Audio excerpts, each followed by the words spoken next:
Siyempre, mababait yung mga teacher ko dito. Katulad ng iba dyan na masungit.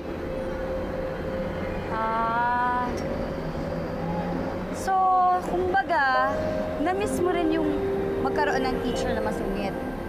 Hindi naman. Unti lang.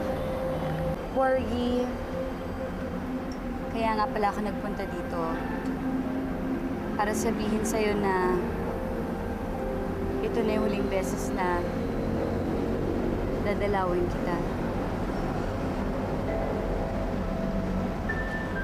Porgy,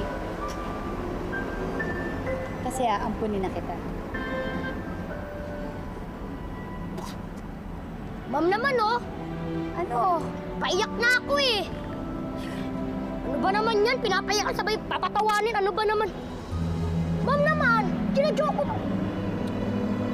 Mukha ba ako nagjo-joke? Ha? Porgy, hindi ka nga dito. Hindi ako nagjo-joke.